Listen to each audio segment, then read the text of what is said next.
Witch of Black Hollow, a true and terrifying story. October 2013, deep in the forests of Colorado, there stood an old, abandoned cabin, isolated, cursed, and shrouded in legends. Four best friends, Emily, Samantha, Rachel, and Claire, came to spend their Halloween weekend there. They were adventurous college girls, chasing thrills, and the cheap cabin seemed like a perfect escape. The first night was ordinary. Laughter, ghost stories around the fire, and harmless dares. But at exactly 3 a.m., a strange noise echoed through the woods, a dragging sound, heavy and wet, like something being pulled across dirt. Emily went to check. The moment she opened the front door, she vanished. The other three girls ran outside, and what they saw would haunt them forever. A demonic witch, draped in tattered black robes, with claws like razors, eyes like hollow lights, and a face burned beyond recognition, was dragging Emily by her hair across the dirt. With monstrous force, she slammed Emily into the ground, once, twice, 3 times, until her screams fell silent. Then, crouching over her body, the witch began to feast. Rachel and Claire screamed and pulled Samantha back into the cabin. They locked the doors, barricaded them with furniture, and huddled in a corner. But death was only beginning. The next morning, Samantha was gone. No doors were broken. No windows smashed. Just her blood-soaked hoodie found at the edge of the forest. Drag marks led into the trees, and at the end of them, a pool of blood, as if someone had been beaten into the earth. And devoured alive? Only Rachel and Claire were left. The third night, Rachel refused to stay silent. Armed with a baseball bat, she opened the door to confront the terror, and the witch was already there. She grabbed Rachel by the throat, dragged her screaming into the woods, and slammed her body against the trunks like a rag doll. Claire watched in horror. Deep among the trees, the witch ripped Rachel open, tearing flesh, devouring her like an animal. The sound of chewing, the cracking of bones. Claire could hear it all. She knew she was next. But Claire refused to die. Without a fight, she grabbed salt from the kitchen, a rusted knife from the basement, and an old oil lamp. She drew a circle of salt and waited, trembling but determined. At exactly 3:33 a.m., the witch returned. This time, she didn't wait outside. She stepped through the salt like it meant nothing, stronger now, bolder. She lunged at Claire. Claire stabbed her. Once, twice, straight in the chest. Nothing. The witch laughed, a horrible screech that echoed off the walls. Then Claire smashed the oil lamp across her face. Flames burst out. The witch screamed, not like a woman, but like something unearthly. Her skin bubbled and burned, her eyes melted into smoke, and her blood turned black and foul-smelling. Claire took a broken chair leg and impaled her through the heart. The witch convulsed, shrieked, and then turned to ash. Claire was found unconscious by the roadside the next morning. The police never found the bodies of the other girls, only scraps of clothes, blood, and a burnt-down cabin. To this day, Claire says, "I saw her burn. I saw the fear in her eyes, even though she was already dead. She won't come back. But if you're ever alone at night, and you hear something dragging across the floor, don't open the door. She still hunts." The Black Hollow Witch, a true American horror story. In October 2017, 4 best friends, Jessica, Madison, Brooke, and Lily, planned a weekend camping trip near Black Hollow Forest in Oregon. The area had a dark past, whispered about in local legends. Some claimed an old witch was buried in those woods after being burned alive centuries ago. But none of the girls believed in fairy tales. They just wanted fun, campfire selfies, and scary stories. They didn't know They had just stepped into hell. The first night was quiet, but unsettling. Strange whispers circled their tent around 3. Almost like breathing. Jessica joked about it, calling it the ghost of PMS past, and everyone laughed. But in the morning, she was gone. They searched the forest, calling her name, until they found her shoe, and a long trail of drag marks leading into the trees. When they followed the trail, they found her twisted body, beaten into the ground so hard her spine had snapped. Her face was frozen in terror. A few feet away, a dark figure was hunched over her, feeding. It was her, the Witch of Black Hollow. 7 feet tall, skin like burned tree bark, hair like snakes, fingers ending in claws, her eyes, hollow sockets dripping black fluid. She turned, looked at the girls, and smiled with a mouth full of blood and teeth like nails. They ran back to their tent and locked themselves inside. But locks don't stop something that was born from death. That night, the witch came again. She ripped through the tent like paper and grabbed Brooke by the hair. Madison tried to pull her back, but the witch was too strong. Brooke screamed as she was dragged across the rocks, her body beaten over tree roots, her head smashed into the dirt again and again. Her cries turned to gurgles. Her body twitched, then went limp. And just like Jessica, the witch ate her alive, tearing through flesh with animal fury. Now only Madison and Lily were left. Terrified and desperate, they tried to flee at dawn, but the path out was gone, replaced by thick fog and trees that seemed to shift. The forest wouldn't let them go. That night, the final strike came. The witch came for Madison. Lily watched, frozen in horror, as her best friend was snatched by the leg, slammed into the earth with such violence that the ground cracked. Madison screamed and fought back, but it was hopeless. The witch pummeled her into silence, then began devouring her right in front of Lily's eyes. But Lily didn't run. She snapped. Fueled by rage and grief, she remembered something her grandma once said: "Witches can be burned, but only if they bleed." Lily found a broken metal pole near the fire pit, lit it in the flames, and when the witch came for her, she screamed, "Come on, bitch." The witch lunged, but Lily stabbed her straight through the throat. Black blood sprayed. The witch shrieked and clawed at her face, but Lily stabbed again, and again, until the flames from the torch caught the witch's skin. The forest lit up with fire and screams. The witch convulsed, burned, and collapsed into ashes. Smoke swallowed the sky. Lily walked out of Black Hollow barefoot, covered in blood, the only survivor. To this day, she refuses to speak of that night. But locals say sometimes, late at night, you can still hear dragging sounds in the woods, and the scent of burned flesh in the air. Because evil doesn't die easy. It waits. And it remembers your name. The Devil of Willow Creek, a terrifying true story. In the fall of 2014, 4 college friends, Emily, Rachel, Chloe, and Samantha, drove to an abandoned cabin deep in Willow Creek Forest, Oregon. It was supposed to be a weekend getaway. Just wine, weed, and wilderness. The place was old, covered in vines and dust, but the girls laughed it off. They didn't know they were standing on cursed ground. A place where something ancient and evil had been buried, but not destroyed.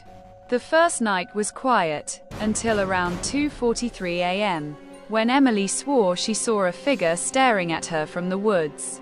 Black dress, long tangled hair, and skin the color of rotting wood. No face, just 2 deep holes where eyes should be. Rachel told her she was just high. They laughed it off. The next night, the witch struck. Emily was the first. Something crashed through the back door and dragged her out screaming. The others chased after her with flashlights, but the beam barely cut through the fog. Then, they heard it, the sound of flesh being pounded into the dirt. When they reached her, she was already gone. Just a pool of blood, and scratch marks in the mud, as if she had been clawing to stay alive. Before they could react, the witch appeared again, tall as the trees, bones clicking with every movement, her mouth stretching open unnaturally wide, filled with black, jagged teeth. She lunged at Chloe and slammed her onto the ground like a rag doll, again and again, until her skull cracked open like a melon. Rachel screamed and ran. Samantha pulled her into the cabin and they blocked the door with a table. The witch circled the cabin all night, scraping her nails across the windows, whispering in a voice that didn't sound human, more like a growl mixed with laughter. At sunrise, everything went quiet. They tried to escape through the woods, but the forest paths had changed.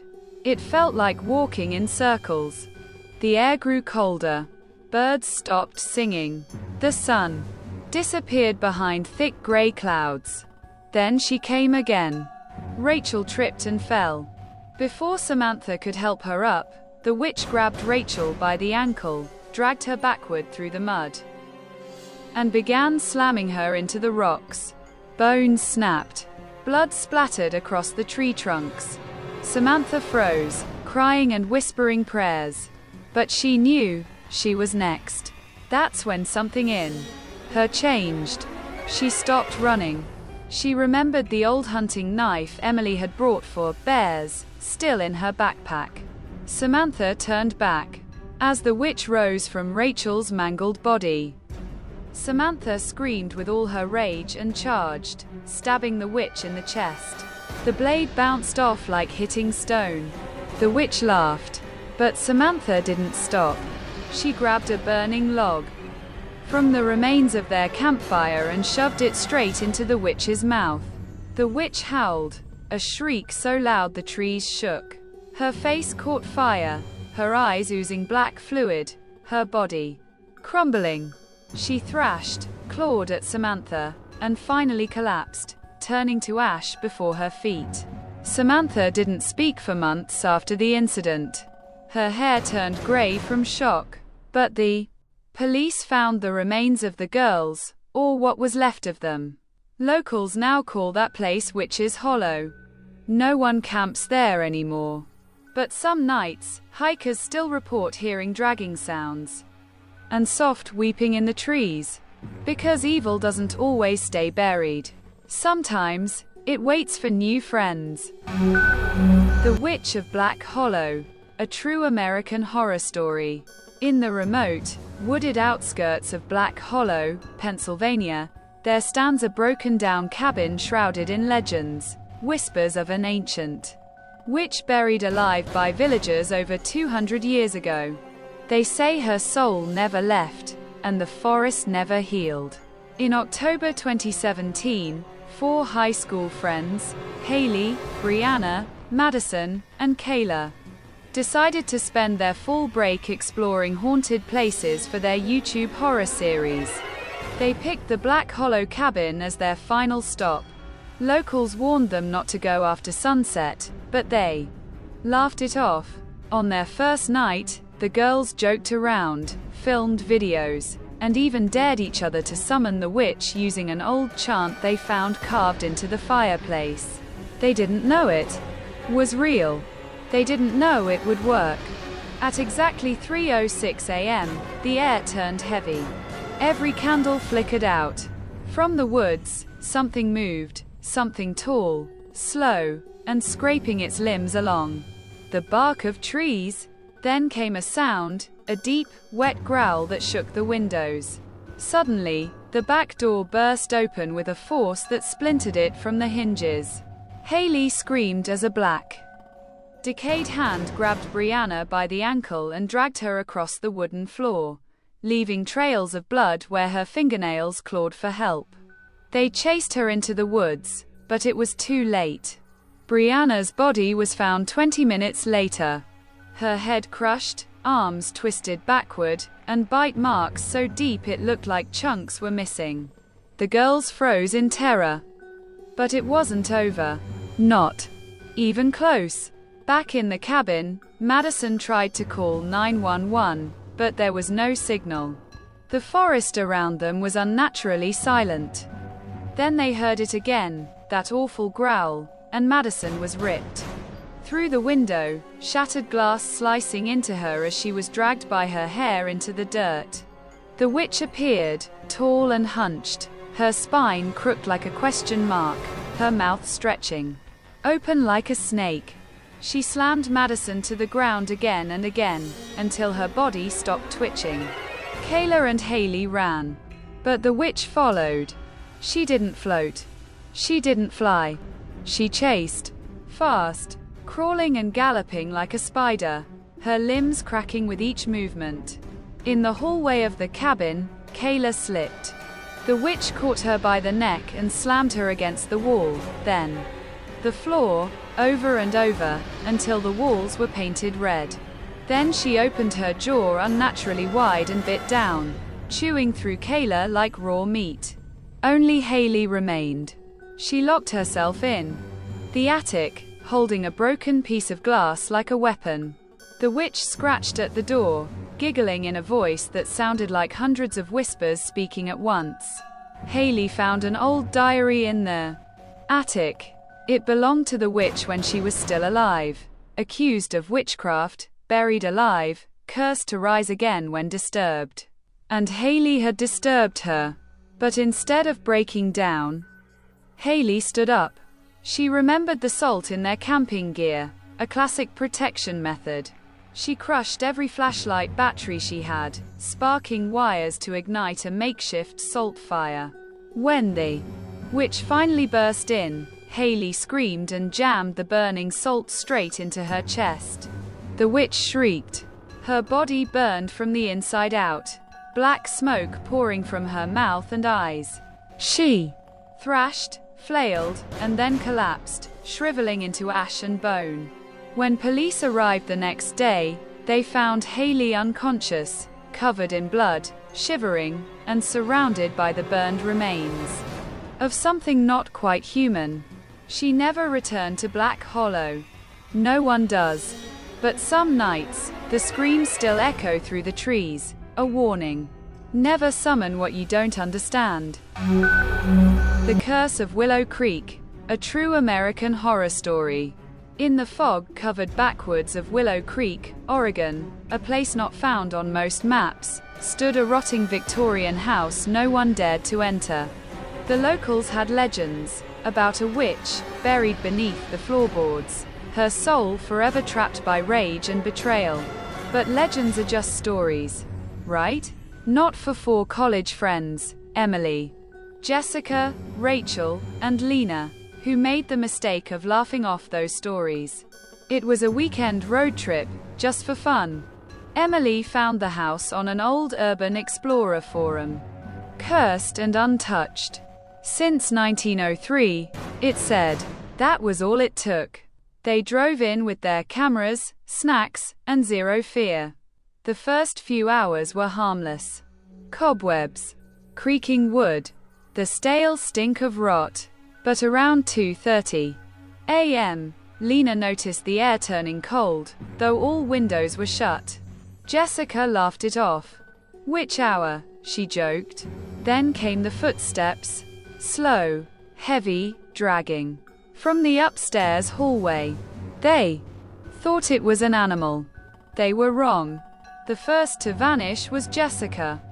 One moment she was joking near the staircase, the next she was yanked upward by her leg, screaming, her head cracking against the banister. The girls chased the sound, but Jessica was gone. Only her bloodied phone lay spinning at the top of the steps. Rachel wanted to run. Emily insisted they find her. That's when the walls started bleeding. Thick, black-red slime oozing from the cracks. They turned to leave, and saw her. The witch. 7 feet tall. Her hair hanging in wet tangles. Skin like burned leather. Her mouth sewn shut with rusty wire.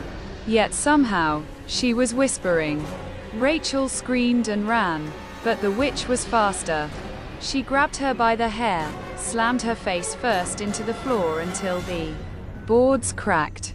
Then she dragged Rachel's twitching body into the shadows, leaving behind a smear of blood and teeth. The sound of bone cracking echoed through the halls. Emily and Lena locked themselves in the parlor, whispering prayers, shaking. That's when they saw the mirror. Behind them, the witch stood in the reflection, but not in the room. Suddenly, glass shattered and the witch burst through, grabbing Lena, flinging her across the room. She smashed into the piano, ribs breaking like dry twigs. The witch beat her again and again against the ground, leaving a red outline where her body once was. Then, with a sickening crunch, she bit into Lena's throat, ripping and devouring her like a feral beast. Emily was the last. Terrified but fueled by adrenaline, she ran for the cellar. Legends said the witch was buried under the house. Maybe if she found the grave, she could end it. The basement stank of sulfur and decay. And there it was, a rotten coffin sealed with chains and ash markings. She heard the witch descending the stairs. Emily ripped open her bag, grabbing the only thing left, a camping hatchet. As the witch lunged, Emily dodged and struck, slicing into the creature's throat. It howled, spraying black blood that hissed like acid on contact. But the witch wasn't dead yet. Emily grabbed the chain from the coffin, wrapped it around the witch's neck, and with everything she had, dragged the witch to the furnace used by settlers over 100 years ago. She kicked the door open, flames roaring. The witch clawed and screamed, but Emily shoved her in. The air exploded with the sound of 1,000 voices screaming in unison. The entire house shook, timbers falling. The witch thrashed and burned, her body disintegrating into ash and smoke. The whispers finally silenced. Emily escaped just before the house collapsed. When she was found, she had severe burns, multiple fractures, and refused to speak for months. But one thing she kept repeating in therapy: greater than, she didn't die, she was waiting. And we woke her up. To this day, no one has rebuilt on that land.